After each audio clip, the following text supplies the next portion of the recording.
Have you ever spoken to someone for just 10 minutes and walked away feeling like your energy was siphoned right out of your chest?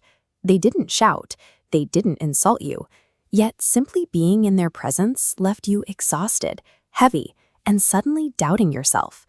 The most dangerous people in our lives rarely announce their arrival. They slip into your safest spaces, wearing masks of a trusted friend, a supportive partner, or a wise mentor.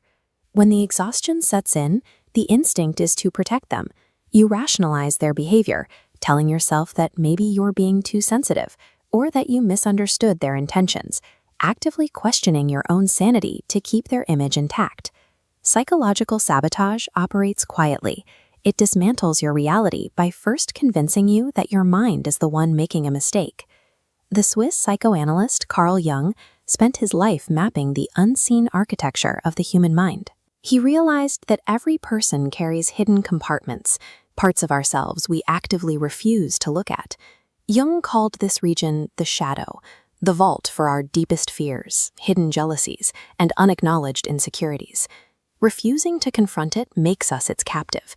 Without realizing it, we project this unhealed toxicity outward, dumping our internal chaos onto everyone around us.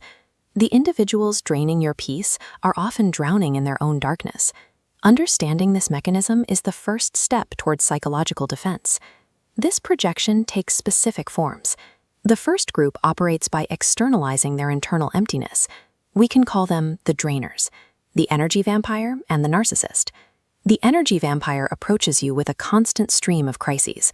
They demand endless emotional labor, requiring you to listen for hours. Yet offer them a practical solution, and they will actively reject it. They don't want to fix the problem. They want a repository for their emotional weight. The narcissist takes a different route. They demand superiority. Every conversation is subtly twisted to feed a fragile ego. If you share a personal success, they instantly minimize it, treating your achievement as an attack on their own status. Both share the exact same psychological flaw.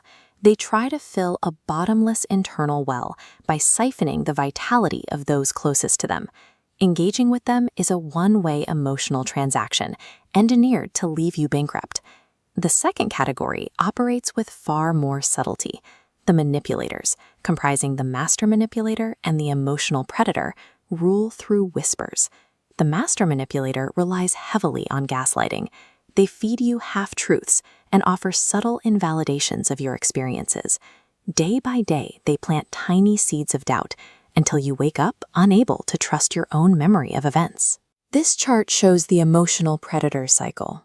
They build trust with intense affection, followed instantly by the devastating punishment of the silent treatment. This unpredictability hooks your brain. You chase those glowing moments of affection, ignoring the patterns of withdrawal.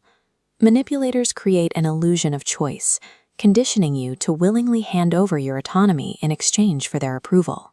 The final archetypes are the saboteurs, the masked friend, and the destroyer of self-belief.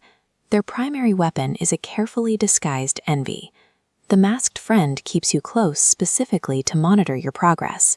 They smile at your victories, but follow up with subtle, belittling comments to ensure you never outgrow them. The destroyer of self-belief chips away at your ambition using a steady stream of micro-criticisms and constant mockery, always framing their negativity as practical realism. Through a Jungian lens, the motive is clear. Your potential and success force the saboteur to confront the painful reality of their own abandoned dreams and personal failures. Their criticism has nothing to do with your flaws. It is a desperate attempt to defend the borders of their own self-imposed limitations. Merely memorizing these tactics offers no protection. To change the dynamic, you have to look in the mirror and ask why their tactics work on you.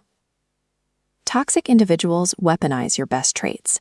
They use your deep empathy, your natural desire to help, and your capacity for guilt to bypass your emotional defenses. This is the concept of the inner mirror. If a manipulator easily traps you, it points to a vulnerability in your own unhealed shadow, perhaps a deep-seated fear of abandonment, or a habit of avoiding responsibility. That vulnerability becomes the exact point of exploitation.